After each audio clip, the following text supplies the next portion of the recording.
رب اشرح لی صدری ویسر لی امری واحلل عقدۃ من لسانی یفقہوا قولی۔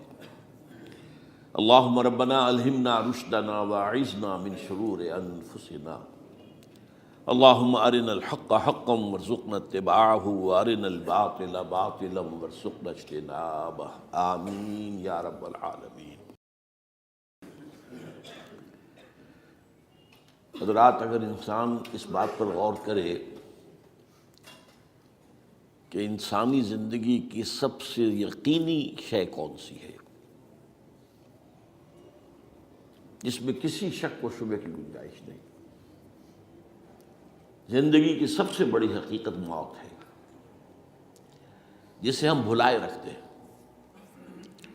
اگر کسی عزیز کی نماز جنازہ پڑھتے ہیں تب بھی یہ خیال نہیں آتا کہ اس وقت ہم بھی ہو سکتا تھا کہ یہاں پر بجائے ان کے میرا لاشا ہوتا۔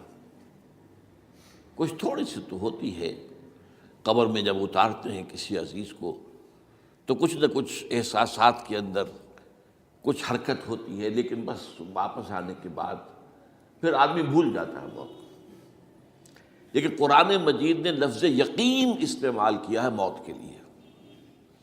سورہ حجر کی آخری آیت ہے، حضور سے خطاب کر کے فرمایا وَاعْبُدْ رَبَّكَ حَتَّى يَأْتِيَكَ الْيَقِينُ۔ اے نبی، آپ تو اپنے رب کی بندگی میں لگے رہیے، اس کی اطاعت میں، اس کی فرما برداری میں، یہاں تک کہ موت آ جائے۔ تو سب سے یقینی شے حیات انسانی کی موت ہے۔ اسی طرح اس کائنات کی سب سے یقینی شے قیامت ہے۔ کچھ عرصے پہلے تک جب سائنس آئی تھی، خاص طور پر نیوٹن کا دور تھا، آپ کو یاد ہوگا بہت سو کو جو اصول تھے، میٹر از انڈسٹرکٹیبل، میٹر ڈسٹرائے نہیں ہو سکتا۔ عام گمان یہ تھا کہ کائنات ہمیشہ سے ہے، ہمیشہ رہے گی۔ یہ اس دور کا یہ تھا جو ذہنوں میں تصور تھا، جس کو نیوٹونین ایرا آف فزکس کہا جاتا ہے، فزکس کا نیوٹن کا دور۔ اور ویسے وہ بابا آدم ہے، ماڈرن فزکس کا باپ جو ہے وہ اس میں کوئی شک نہیں، نیوٹن ہے۔ ڈاکٹر مائیکل ہارٹ کی کتاب کا کئی دفعہ تذکرہ میں نے کیا آپ سے کہ تاریخ انسانی کے 100 اشخاص چن لیے جنہوں نے تاریخ کے دھارے کو رخ موڑا، اور ان 100 میں پھر گریڈیشن قائم کی۔ A selection and gradation of the 100 most influential personalities of human history۔ Number 1 پر حضور کو لایا، نمبر 2 پر نیوٹن کو لایا۔ یہ ساری جو آپ دیکھ رہے ہیں سائنس کی ترقیاں اور اس کے اکتشافات، انکشافات، ایجادات، یہ سب جو ہے اس کا بابا آدم نیوٹن ہے۔ لیکن نیوٹونین فزکس کے اندر بہت سی خامیاں تھیں جو بعد میں واضح ہوئی ہیں، اور آج کا دور آئنسٹائن ایرا کہلاتا ہے یہ۔ تو اس وقت یہ تھا کہ میٹر انڈسٹرکٹیبل ہے، اب کہتے ہیں نہیں، میٹر تو ڈسٹرائے ہو سکتا ہے، it can change into energy at any time. اور آج تصور یہ ہے کہ اس کائنات کا آغاز بھی ایک خاص وقت پر تھا، بگ بینگ، جس کا ذکر کئی دفعہ میں کر چکا ہوں، اور ایک وقت میں یہ کائنات پھر ختم ہو جائے گی۔ اور عجیب نقشہ سائنس آج وہی پیش کر رہی ہے جو قرآن مجید کی آیت میں ہے کہ اس دن ہم لپیٹ دیں گے آسمانوں کو، یوم نطوی السماء کطی السجل للکتب کما بدانا نعیدھا۔ یہ جس طریقے سے کہ پھل جھڑی ہوتی ہے ایک، وہ اس طریقے سے پھیلتی ہے پھل جھڑی، تو اس طریقے سے یونیورس پھیلی ہے، اس کی گیلیکسیز جو ہیں پھیلی ہیں، اور پھر یہ ریورس ایکشن اسی طریقے سے ہوگا، یہ لپیٹ لیا جائے گا جیسے کہ پچھلے زمانے میں کتابوں کے تومار ہوتے تھے۔ کتابیں اس طرح کی نہیں ہوتی تھی مجلد جو آپ دیکھتے ہیں، بلکہ یہ کہ ایک کاغذ ہو گیا پورا لکھ لیا، اب یہاں پر کچھ گوند لگایا، دوسرا کاغذ لگا دیا، اس کو طے کر لیا، اب اس کے بعد تیسرا کاغذ یہاں لگا دیا، یہ طے کرتے چلے آ رہے ہیں۔ اس کو اسکرولز کہتے تھے، دی ڈیڈ سی اسکرولز بہت مشہور ہوئے ہیں کہ یہ جو بحیرہ مردار ہے اس کے قریب کی کچھ غاروں میں سے انجیل کے بہت پرانے مینuscripts جو برآمد ہوئے تھے، تو ان کو ڈیڈ سی اسکرولز کہتے ہیں۔ تو یہی ہے۔ بہرحال میں نے عرض کیا کہ انسان کی انفرادی زندگی کی سب سے بڑی حقیقت موت، اس کائنات کی سب سے بڑی حقیقت قیامت۔ قیامت سے پہلے کے بارے میں ایک حقیقت ہے جس پر کہ ہر مسلمان کو یقین رکھنا چاہیے، اور وہ یہ ہے کہ اس قیامت سے پہلے پوری دنیا میں حق کا بول بالا ہوگا۔ اچھا، یہ وہ بات ہے جو دنیا کے اکثر مذاہب میں ہے، اکثر مذاہب میں، اور خاص طور پر جو تین یہ مذاہب ہیں جنہیں ابراہیمی مذاہب کہا جاتا ہے، یہودیت، عیسائیت اور اسلام، میں جو صراحت کے ساتھ ہے۔ یہود کے ہاں بھی عقیدہ موجود ہے، عیسائیوں کے ہاں بھی ہے، مسلمانوں کے ہاں بھی ہے، کہ اس سے پہلے، اس کائنات کے ختم ہونے سے پہلے، اس زمین کی قیامت آنے سے پہلے اس پر اللہ کا دین غالب ہوگا، کنگڈم آف ہیون آن ارتھ۔ اور یہی بات حضرت مسیح نے کہی تھی اپنے اس وقت کے جن یہودیوں سے مخاطب تھے، ریپینٹ، توبہ کر لو، for the kingdom of heaven is at hand. اب جو وہ ہے آسمانی بادشاہت آیا چاہتی ہے، وہ آسمانی بادشاہت تھی حضور کا ظہور صلی اللہ علیہ وسلم، جس سے کہ وہ آسمانی بادشاہت قائم ہوئی اور پھر پھیلی کتنے بڑے علاقے میں، لیکن بہرحال پوری دنیا میں نہیں پھیل سکی۔ وہ اس کے اسباب کیا تھے وہ اس وقت میرا موضوع نہیں ہے، لیکن پھیلنا ہے اس کو۔ اس سے قبل کیا ہونا ہے، یہ جو تیسری بات میں نے کہی ہے، اس پر آپ کو یقین ہونا چاہیے، اس لیے کہ احادیث صحیح آ گئی ہے۔ قرآن مجید کا سورہ کبریٰ دلالت کرتا ہے اس پر کہ حضور کو بھیجا گیا غلبہ دین کے لیے، اور بھیجا گیا پوری نوع انسانی کے لیے۔ تو جب تک پوری نوع انسانی پر دین غالب نہ ہو، حضور کا مقصد بعثت ابھی مکمل نہیں ہے۔ اسی کو اقبال نے کہا تھا، وقت فرصت ہے کہاں، کام ابھی باقی ہے، نور توحید کا اتمام ابھی باقی ہے۔ یہ چمن معمور ہوگا نغمہ توحید سے، ایک وقت آئے گا کہ پورا یہ قرہ جو ہے نغمہ توحید کے ساتھ اس کا جو ہے گونج جائے گا، لیکن یہ کہ ابھی تو نہیں ہوا ہے، نہ ہونا ہے۔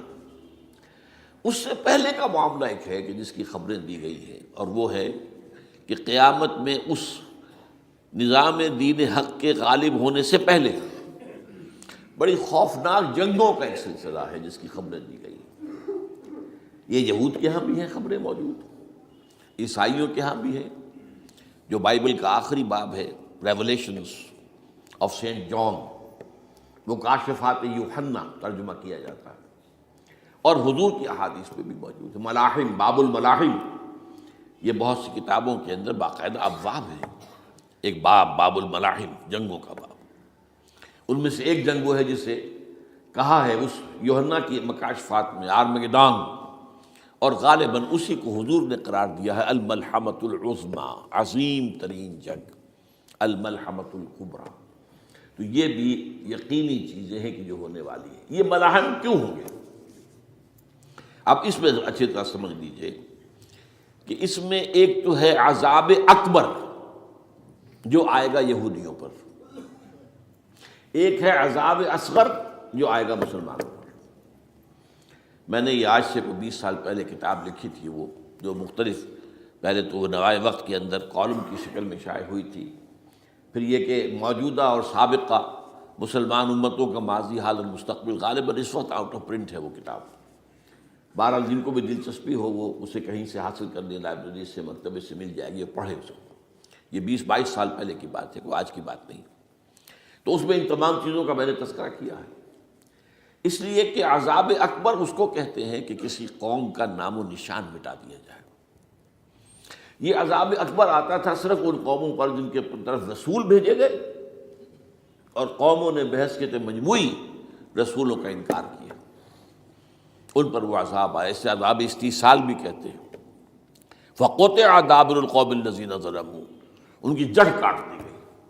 ایک جڑ کاٹنا ہوتا ہے، ایک درخت کو کاٹنا ہوتا ہے، درخت تو کٹے گا تو پھر دوبارہ جڑ میں سے شاید وہ نکل آئے، لیکن نہیں، جڑ سے اکھیڑ۔ لَا يُرَىٰ إِلَّا مَسَاكِنُهُمْ، یہ عذاب جو ہے اب کسی قوم پر نہیں آ سکتا، اس لیے کہ اب کوئی رسول تو آئے گا ہی نہیں، لیکن ایک قوم پر یہ تاریخ کے قرضے کی حیثیت سے موجود ہے، اور وہ قوم یہود ہے۔ ان کی طرف رسول بھیجے گئے حضرت عیسیٰ ابن مریم، رسولا الی بنی اسرائیل، اور انہوں نے یہ بات تو بہت دور کی تھی کہ مانتے انہیں اور ان پر ایمان لاتے، الٹا جو کچھ کیا ہے آپ کو معلوم ہے۔ انہیں ولد الزنا قرار دیا، جادوگر قرار دیا، واجب القتل قرار دیا، اور اپنے بس پڑتے سولی پر چڑھوا کر دم لیا۔ حالانکہ بار ہوا یہ نہیں ہے، اللہ نے انہیں اس سے پہلے ہی زندہ اٹھا لیا آسمان پر، دوبارہ وہ آئیں گے۔ بہرحال لیکن اس قوم کے اوپر وہ عذاب جو ہے وہ قرض ہے تاریخ کا، وہ قرض ادا ہوگا۔ حضرت مسیح علیہ السلام ہی آئیں گے دوبارہ، اور ان کے ہاتھوں اس امت کا خاتمہ ہوگا، ایک ایک فرد ختم ہو جائے گا۔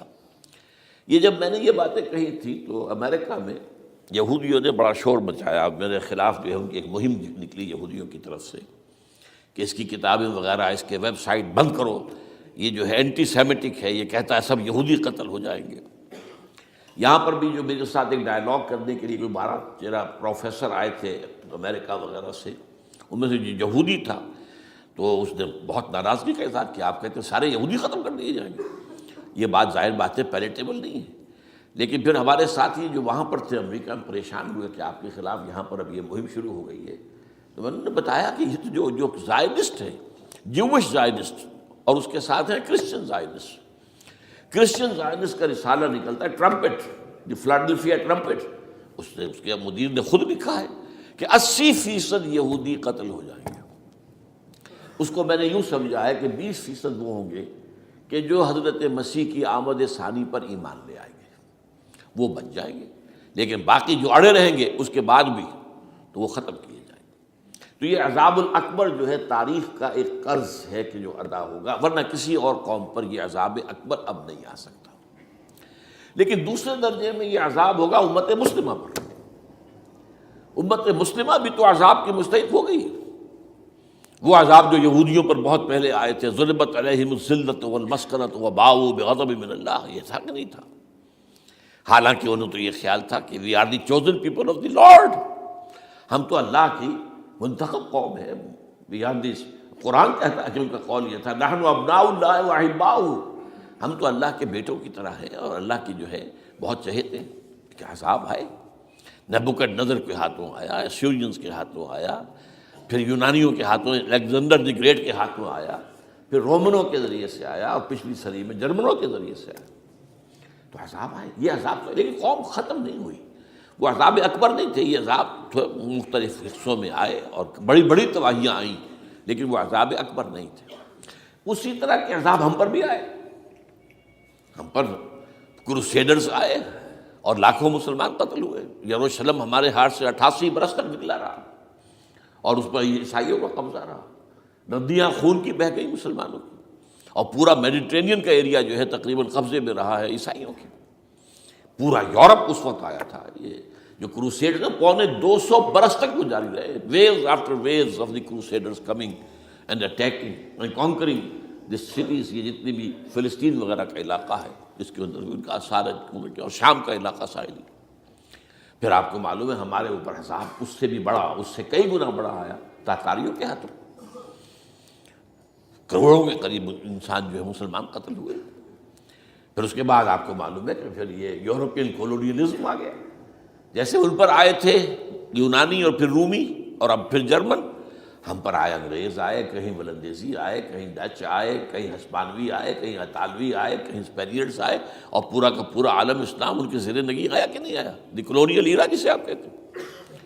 تو وہ عذاب ابھی اس امت کے اوپر اور باقی ہے، ایک قرض ہے، اور وہ کیا ہے؟ یہ کولونیل ایرا جب ختم ہوا ہے، ہم آزاد ہونے شروع ہوئے، اب یہ ہمارے لیے ایک امتحان کا مرحلہ تھا بہت بڑا۔ آزاد ہو کر تم کیا کرتے ہو؟